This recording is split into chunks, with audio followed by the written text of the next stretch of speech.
السلام علیکم ورحمۃ اللہ۔ اعوذ باللہ من الشیطان اللعین الرجیم، بسم اللہ الرحمن الرحیم۔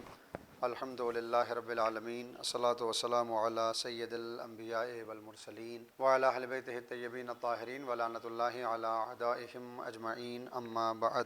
بسم اللہ الرحمن الرحیم۔ وجعلنا منہم ائمۃ یہدون بامرنا لما صبروا وکانوا بآیاتنا یوقنون۔ ماہ شعبان المعظم میں یہ مخصوص کلاس امام آخر کی معرفت کے حوالے سے، ان کی زندگی کے حوالے سے، اپنی ذمہ داریوں کے حوالے سے اور آنے والے حالات سے باخبر ہونے کے لیے ماشاءاللہ آپ تمام افراد جمع ہوئے ہیں۔ پروردگار آپ کی آمد کو قبول فرمائے اور ان کلاسز کے ذریعے پروردگار ہم سب کو یہ توفیق دے کہ ہم امام علی مقام کے صحیح ناصروں میں شریک ہو سکیں۔ اب تک جو باتیں بیان ہوئی ہیں میرے ذریعے سے، ان میں بہت سی وہ باتیں ہیں جو آپ کو پہلے سے معلوم تھیں، صرف یادآوری ہوئی ہے، اور بہت سی ایسی چیزیں ہیں جو آپ کے لیے شاید نئی ہوں گی۔ جو نئی باتیں ہیں ان کو اپنی بک میں، اپنی نوٹ بک میں، اپنی کاپی میں ضرور لکھیں تاکہ پھر وہ ذہن سے نکلنے نہ پائے، اس لیے کہ ہم لوگ سنتے بہت سی چیزیں ہیں مگر اس کو نوٹ اگر نہیں کرتے ہیں تو وہ نکل جاتی ہے۔ یہ کوئی عام نظریہ یا تجربہ نہیں ہے۔ مولا کائنات امیر المومنین علی بن ابی طالب علیہ الصلوۃ والسلام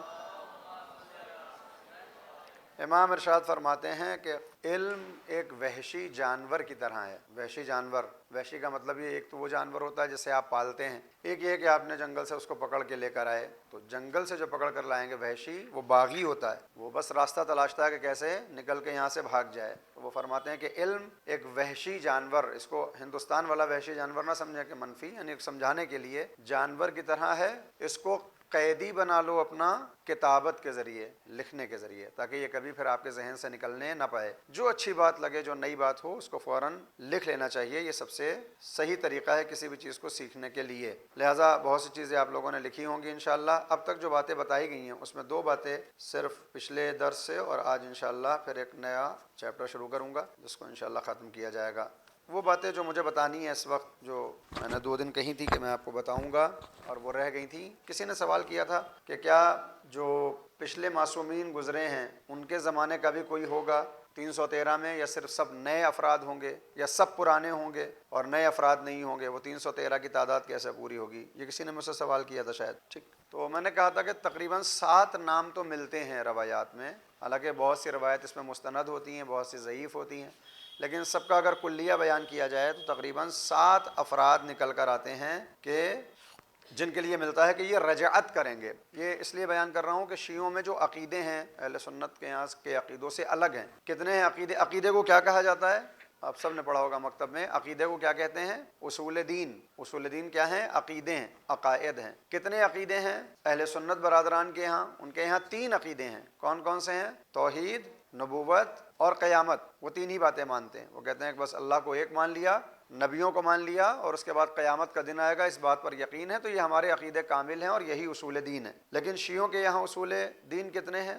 احسن، تم 5 ہے، 2 ہمارے یہاں اضافہ ہیں۔ ایک کون سا ہے؟ توحید کے بعد عدل، ہم صرف اللہ کو ایک نہیں مانتے بلکہ اس کی عدالت کو بھی تسلیم کرتے ہیں، اور نبوت کے بعد ہم امامت کو تسلیم کرتے ہیں۔ تو یہ عقیدہ ہے۔ اسی طرح سے کچھ، یہ تو فہرست وار ہیں، بہت سی چیزیں ایسی ہیں جو ہم مانتے ہیں اور ان کے یہاں نہیں مانی جاتی، یا وہ مانتے ہیں اور ہمارے یہاں نہیں مانی جاتی ہیں۔ اس میں ایک ہے رجعت۔ یہ نام، یہ لفظ سنا اس سے پہلے؟ رجعت، رے جیم عین تے، اسی سے مرجع ہوتا ہے، اسی سے رجوع ہوتا ہے، یہ سب اس کے ہم خانہ الفاظ کہلاتے ہیں۔ ایک ہی روٹ ورڈ ہے ان کا، رجعت۔ رجعت کیا ہے؟ اس بات کا شیعوں کے یہاں یقین کہ جب اس دنیا سے کوئی چلا جاتا ہے تو ایک دن تو وہ قیامت میں اٹھایا جائے گا۔ یہ تو مسلمان بھی مانتے ہیں، یعنی اس عقیدے میں کہ قیامت میں اٹھائے جائیں گے ہم بھی مانتے ہیں اور وہ بھی مانتے ہیں۔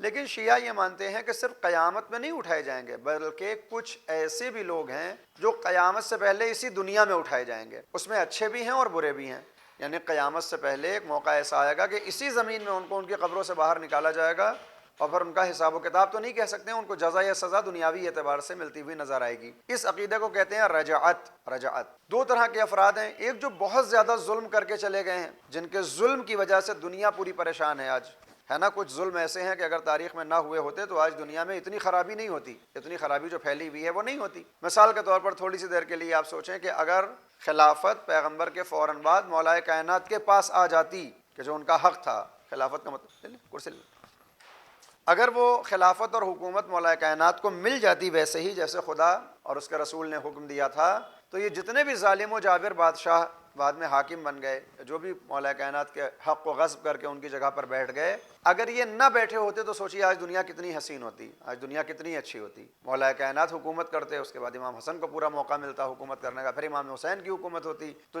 جب ان کی حکومت ہوتی تو نہ ظلم ہوتا، نہ فساد ہوتا، یہاں طغیانی ہوتی، نہ بغاوت ہوتی، کوئی خرابی نہیں ہوتی، دنیا بڑی اچھی سے چلتی، بہت کم لوگ ہوتے جو گناہ کرتے۔ لیکن کچھ ایسے منافق افراد نے کہ جن کے دل میں کفر چھپا ہوا تھا، انہوں نے مولا کو ان کا حق نہیں لینے دیا اور خود آ کر ان کی جگہ پر بیٹھ گئے۔ جب ان کی جگہ پر بیٹھے تو اس کی بنیاد پر دنیا کے اندر ظلم اور فساد پھیلا، تو بہت سے ظلم اور بہت سے فساد اور بہت سے گناہ ایسے ہیں جن کے ذمہ دار وہ شروعات والے گناہ گار ہیں۔ اسی لیے ہمارے یہاں ایک روایت ہے کہ جس میں معصوم نے فرمایا کہ اگر میرے جد علی پر ظلم نہ ہوتا تو اس دنیا کے اندر بہت سے گناہ جو تم دیکھ رہے ہو وہ آج نہیں ہوتے۔ یعنی مولا کائنات کو اگر واقعی معنی میں حکومت کرنے کا موقع مل جاتا تو آج اسلام کی کچھ دوسری تصویر ہوتی۔ آج اسلام کی تصویر کیا ہے؟ ایک بربریت کا مذہب، ایک ظلم فساد کا مذہب نظر آتا ہے، بلاسٹ کرنے والا مذہب ہے نا، بچوں کو قتل کر دینے والا مذہب۔ تو اگر یہ سب نہ ہوتے اور مولا کی حکومت ہوتی تو اسلام کی جو تصویر ہے اور جو چہرہ ہوتا وہ ہوتا جو معصومین نے بیان فرمایا۔ تو معصوم فرماتے ہیں کہ اگر شروعات میں وہ ظلم نہ ہوئے ہوتے تو دنیا کی تصویر دوسری ہوتی۔ تو آج کہیں بھی کوئی گناہ ہو رہا ہے، میں نے یہ روایت پڑھی نہیں ہے لیکن اپنے اساتذہ سے سنی ہے، وہ کہتے ہیں کہ آج دنیا میں کہیں بھی کوئی گناہ ہو رہا ہے، دنیا کے اندر کہیں بھی کوئی جرم ہوتا ہے، اس کی سزا گناہ کرنے والے کو ملے گی، اس میں کوئی دو رائے نہیں ہے، جو گناہ کرے گا، جو جرم کرے گا اسے سزا ملے گی، مگر ہر جرم اور ہر گناہ کی ایک سزا ان کو بھی ملے گی جنہوں نے اس دنیا کو ویسا نہیں بننے دیا جیسا خدا چاہتا تھا۔ یعنی کون؟ وہ افراد کہ جو مولا کے حق کے غاصب ہیں۔ دنیا میں کوئی کہیں گناہ کرے گا، ایک گناہ کی سزا ان کے ذمے بھی جائے گی، کیونکہ اگر انہوں نے وہ حرکت نہ کی ہوتی تو آج دنیا میں اس طرح سے گناہ نہیں ہوتے۔ تو شیعوں کا یہ ایک بات آ گئی ہے، اس کا کلاس سے کوئی مطلب نہیں ہے، میں نے الگ سے بتا دی۔ تو اس بنیاد پر شیعوں کے یہاں ایک عقیدہ یہ ہے کہ جب امام آئیں گے، ظہور فرمائیں گے، پردہ غیبت اٹھا کر آئیں گے، تو ایسے بہت سے افراد کہ جن کی وجہ سے ظلم پھیلا ہوا ہے ان کو قبروں سے نکالا جائے گا، وہ قبروں سے اپنی نکلیں گے، ان کا حساب و کتاب ہوگا، ہے نا، یہ سنا ہے آپ نے۔ اس کو رجعت کہتے ہیں، یعنی واپسی، اسی دنیا کے اندر اپنی قبروں سے نکل کر واپس آنا رجعت کہلاتا ہے۔ یہ برے لوگوں کے لیے بھی ہے۔ اس کے مقابلے میں جو اچھے لوگ گئے ہیں، مومن لوگ گئے ہیں کہ جن کو نہیں جانا چاہیے تھا اور اپنے وقت سے پہلے ان کو شہید کر دیا گیا، ان کے اوپر ظلم ہوا اور وہ اس دنیا سے گئے، تو ایسے اچھے افراد کو بھی بلایا جائے گا۔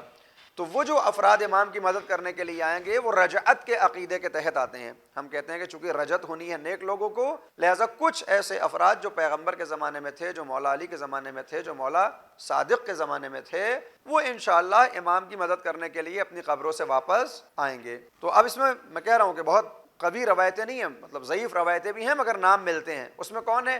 ایک نام ہے سلمان فارسی کا، کہ ان 313 میں حضرت سلمان فارسی بھی ہوں گے، یعنی وہ بھی رجعت فرمائیں گے۔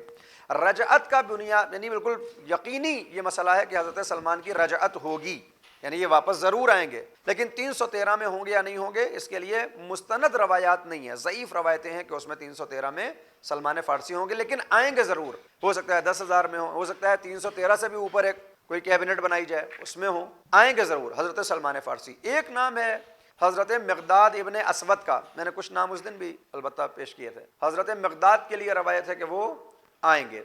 حضرت مالک اشتر آئیں گے۔ مالک اشتر کون ہے؟ مولا کائنات کے کمانڈر ان چیف تھے، اور جس جنگ میں بھی جاتے تھے اس جنگ میں باقاعدہ طور پر اس جنگ کو فتح کر کے آتے تھے۔ اور جس وقت میں نے کل واقعہ بیان کیا تھا کہ جب جنگ صفین ہو رہی تھی تو بالکل گردن کے اوپر جا کر رکھ دیا تھا، انہوں نے تلوار کو رکھ دیا تھا، اور اگر مولا کا آدمی نہ آتا یعنی بلانے والا تو کام تمام ہو چکا ہوتا۔ تو مالک اشتر بھی ہیں۔ ایک صلوات بھیجیں آپ لوگ۔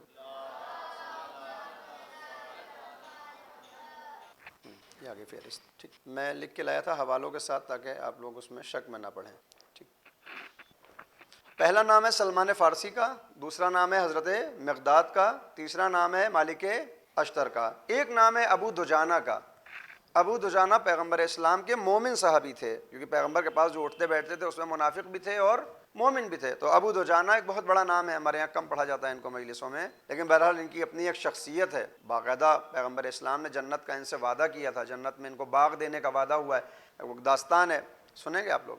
داستان یہ ہے کہ مدینے میں دو پڑوسیوں میں آپس میں اختلاف ہو گیا۔ اختلاف یہ ہوا کہ ایک پڑوسی کے یہاں پھلدار درخت لگا ہوا تھا، اب ہو سکتا ہے وہ کھجور کا ہو، غالباً کھجور کا درخت تھا، اور جو اس کا پڑوسی تھا تو اس کھجور کی جو شاخیں تھیں وہ اس کے گھر میں جاتی تھی. ہمارے یہاں بھی ہوتا ہے نا کہ ہمارے یہاں پیڑ لگائے اور درخت کی جو ڈالیاں ہیں وہ دوسرے گھر میں چلی گئیں. دیہاتوں میں آپ نے دیکھا ہوگا. تو جو دوسرے گھر میں ڈالیاں تھیں اس گھر میں چھوٹے بچے رہتے تھے. تو جب اس ڈالی سے کوئی پھل گرتا تھا, کھجور گرتا ہو یا جو بھی تھا, تو بچے اٹھا کے کھا لیتے تھے. اس کو جب معلوم ہوتا تھا جس کا یہ درخت تھا جس کے گھر میں, یہ جا کے لڑائی کرتا تھا روز کا, تمہارے بچے میرے پھل کھا لیتے ہیں, تمہارے بچے, ہم نے لگایا ہے اپنے لیے لگایا ہے, تمہارے لیے تھوڑی لگایا, وہ گرتے ہیں تم ہمیں واپس کرو. تو وہ کہتا تھا کہ بھائی جب ہم سے ہوتا ہے تو ہم لا کے واپس کرتے ہیں, لیکن جب ہم گھر میں نہیں ہیں, چھوٹے چھوٹے بچے ہیں, پھل گرا پڑا ہے ان کے گھر میں, وہ کھا لیتے ہیں. اس نے کہا نہیں یہ تو صحیح نہیں ہے اور حرام ہے, ہم بخشیں گے نہیں, اور یہ نہیں کریں گے وہ نہیں کریں گے. بہت زیادہ جھگڑا کیا. تو یہ جس کے یہاں چھوٹے بچے تھے یہ پیغمبر کے پاس گیا اپنی شرعی ذمہ داری معلوم کرنے کے لیے کہ میری ذمہ داری کیا ہے. میرے گھر میں اس کی درخت کی شاخیں آ رہی ہیں تو یہ بھی تو اجازت نہیں لے رہا ہے. میرے گھر میں تو توڑتا نہیں, وہ پھل گر جاتے ہیں, بچے کھا لیتے ہیں, اور یہ آ کے لڑتا ہے. پیغمبر نے مقدمہ سنا, اس کو بلوایا, کیونکہ پیغمبر صرف نبی اور رسول کی حیثیت سے یعنی دینی باتیں نہیں بتاتے ہیں, قاضی بھی ہیں. ابھی میں پیش کروں گا کہ کون کون سے کام ہے غیبت کے دور میں فقہا کے, اس میں ایک کام ہے قضاوت. تو پیغمبر اسلام قاضی بھی ہیں اپنے دور میں, قاضی یعنی جج ہیں. پیغمبر نے دونوں کو بلوایا, کہا کیا معاملہ ہے؟ کہا صاحب اس کے گھر میں درخت لگا ہوا ہے, اس کی ڈالیاں میرے گھر میں آتی ہیں اور بچے کھا لیتے ہیں اور یہ لڑائی کرتا ہے, جھگڑا کرتا ہے. پیغمبر نے کہا کہ بھائی دیکھ اس کے گھر میں چھوٹے چھوٹے بچے ہیں, اس کو کھا لینے دے اگر وہ کھاتے ہیں, اور تیرے یہاں سے تو نہیں لیتے ہیں. بھائی وہ بھی تو اس بات کے پیسے مانگ سکتا ہے کہ میرے گھر میں کیوں یہ ڈالیاں آ رہی ہیں. اس نے کہا نبی خدا یہ کچھ نہیں ہے, جتنا کھائے گا اسے مجھے پیسے دینے پڑیں گے ورنہ بخشوں گا نہیں. تو پیغمبر نے کہا کہ اچھا یہ بتا کہ اگر میں اس درخت کے بدلے تجھ سے جنت میں ایک درخت کا وعدہ کر لوں کہ یہ درخت جو تیرے گھر میں لگا ہے جس کے پھل یہ بچے کھا لیتے ہیں یہ تیرے ہی گھر میں رہے گا, لیکن وہ جو پھل اس کے گھر میں گرے ہیں وہ اس کے بچے کھا لیں, اس کے بدلے میں تجھے جنت میں ایک درخت کا وعدہ کرتا ہوں. اس نے کہا نبی خدا کس نے دیکھی ہے جنت؟ وہ تو میں مانتا ہوں آپ کو, جو نقد کا سودا ہوتا ہے وہی کیا جائے گا اور ادھار کا سودا نہیں ہوگا. تو پیغمبر نے کہا کہ اچھا 10, بعض روایتوں میں ہے کہ اچھا میں 10 درخت دوں گا اوپر تجھے, اتنی اجازت دے دے کہ یہ بچے پھل کھا لیں. اس نے کہا نہیں یہ نہیں ہونے والا ہے, یہ نہیں ہونے والا ہے. پھر میں نے جہاں تک میرا ذہن کام کر رہا ہے, پیغمبر نے اس درخت کی قیمت بھی دینے کی کوشش کی کہ جتنے کا تیرا درخت ہے اتنے پیسے لے لے. اس نے کہا نہیں بیچوں گا تو بہت مہنگا بیچوں گا, اب تو مجھے معلوم ہے کہ اس کی قیمت کیا ہے, آپ شفاعت کر رہے ہیں تو اس کی قیمت تو بہت بڑھ گئی ہے. تو وہیں پر بیٹھے ہوئے ہیں ابو دجانہ پیغمبر کے صحابی. پیغمبر نے کہا نبی خدا یہ جو آپ اس سے سودا کر رہے تھے کہ یہ اگر ایک درخت یہاں دے دے تو جنت میں آپ اس کو درخت دے دیں گے, یہ سودا صرف اس کے لیے ہے یا اگر میں اس میں بیچ میں پڑھوں تو میرے لیے بھی سودا ہو جائے گا؟ کہا کہ میرا آفر کھلا ہوا ہے, اس جو بچے ہیں ان کو بس یہ پھل پہنچ جائے, اس کے بدلے میں اگر مجھے جنت کا درخت دینا پڑتا ہے تو میں اس کے لیے آمادہ ہوں, میں دے دوں گا. ابو دجانہ نے اس سے کہا کہ یہ تیرے گھر میں ایک درخت لگا ہوا ہے, ایسا کر یہ درخت تو میرے نام کر دے, اس کے بدلے میں مدینے میں جو سب سے بڑا باغ ہے میرا کھجور کا, اس میں تو ایک درخت لگا ہے, اس باغ میں کم سے کم 100-150 درخت لگے ہوئے ہیں, تو یہ ایک درخت میرے نام کر دے اور وہ 150 درخت وہ میں تجھے دیے دیتا ہوں, اور وہ زمین وہ بھی تیری ہو جائے گی. اب ظاہر سی بات ہے اتنا اچھا آفر ملے گا تو ہر کوئی قبول کر لے گا. اس نے کہا ٹھیک ہے ابو دجانہ مجھے کیا پریشانی, آج سے یہ درخت تمہارا ہوا اور وہ 150 درخت میرے ہو گئے. جب یہ سودا ہوا تو پیغمبر اسلام نے کہا کہ تم نے یہ کیوں کیا, آخر 150 درخت دے دیے صرف ایک درخت کے لیے. تو ابو دجانہ نے کہا کہ نبی خدا یہ دنیاوی 150 درخت ہیں اور آخرت میں اگر ایک ملے گا تو اب یہ تو طے ہو گیا کہ اگر جنت میں میرا درخت ہے اور میں اس کا مالک ہوں تو اب مجھے جہنم میں کوئی نہیں بھیج سکتا ہے. آپ نے ایک طرح سے میری ضمانت لے لی ہے کہ میں جنت میں جاؤں گا. جب جنت میں میرا ایک باغ ایک پیڑ موجود ہے تو اس کا مطلب یہ ہے کہ وہ میں اس کا مالک ہوں, مالک اپنی مملکت کے پاس ہوتا ہے. تو میرا یہ سودا گھاٹے کا نہیں ہے, 150 درخت دے کے جنت میں نے خرید لی. تو یہ ابو دجانہ ہے, بہت سے داستانیں ان کی, بہت سے واقعات ہیں. تو یہ بھی جب امام علی مقام ظہور فرمائیں گے تو انشاءاللہ اس میں شامل ہوں گے, وگرنہ رجعت میں ان کا نام شامل ہے. جابر ابن عبداللہ انصاری, یہ نام آپ سب نے سنا ہے, پیغمبر اسلام کے خاص صحابی تھے جابر ابن عبداللہ, جن سے بہت سی ایسی روایات ہیں, بہت سی فضیلتیں اہل بیت کی جو ہم تک پہنچی ہوئی ہیں, جو ہم مجلسوں میں پڑھتے ہیں, وہ صرف اور صرف اس کے راوی اکیلے جابر ابن عبداللہ ہیں.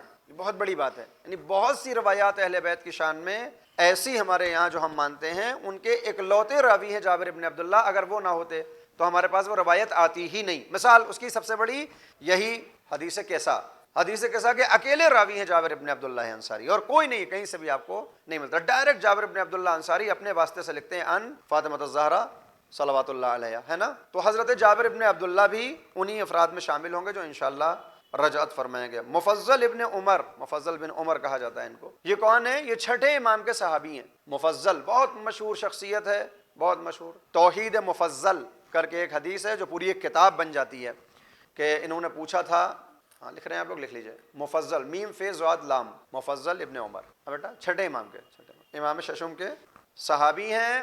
مفضل نے توحید کے باب میں جب پوچھا تھا کہ میں توحید سمجھنا چاہتا ہوں، تو امام نے ان کو توحید سمجھائی تھی کہ اللہ کا ایک ہونا اس کا مطلب کیا ہے. بہت موٹی کتاب بن جاتی ہے جو پوری روایت ہے، باقاعدہ ہمارے یہاں عقائد میں وہ کتاب شامل ہے.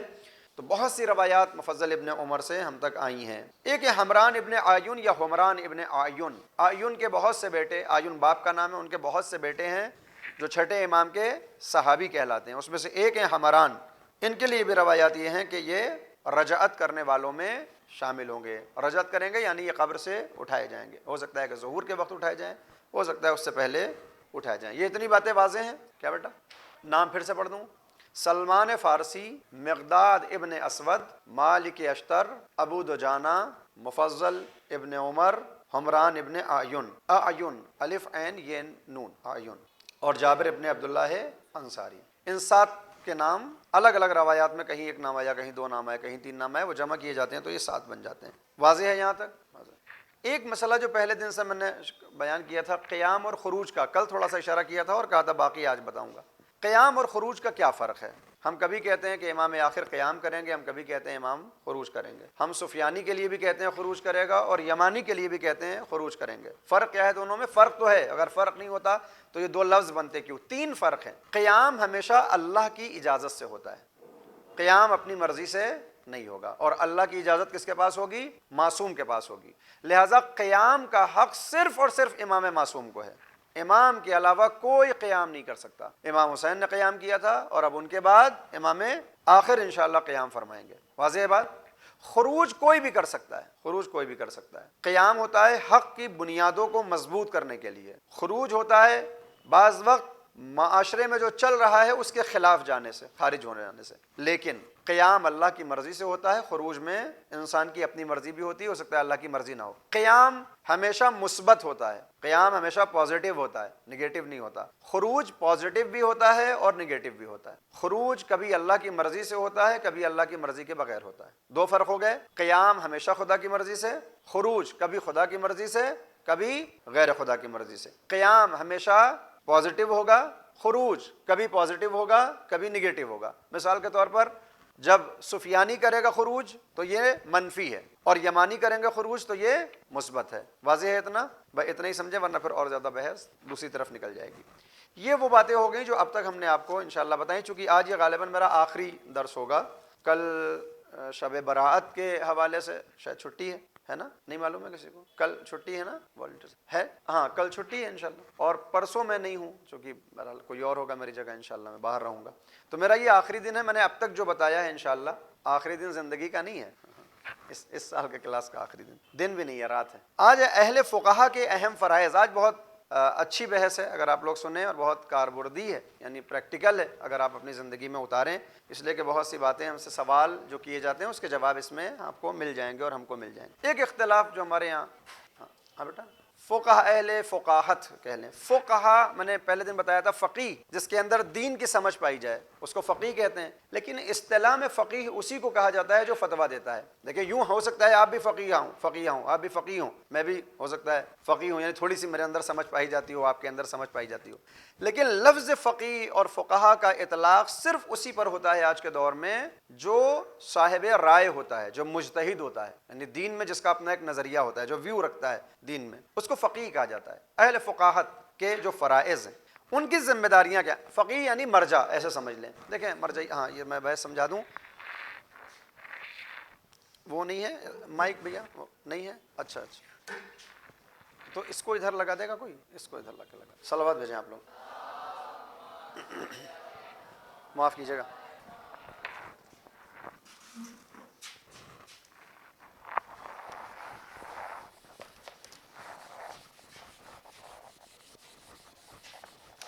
بس کا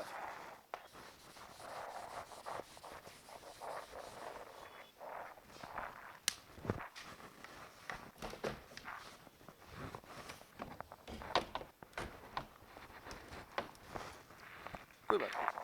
یہ ہل رہا ہے بہت زیادہ، اسٹینڈ اس کا بہت ہلکا ہے.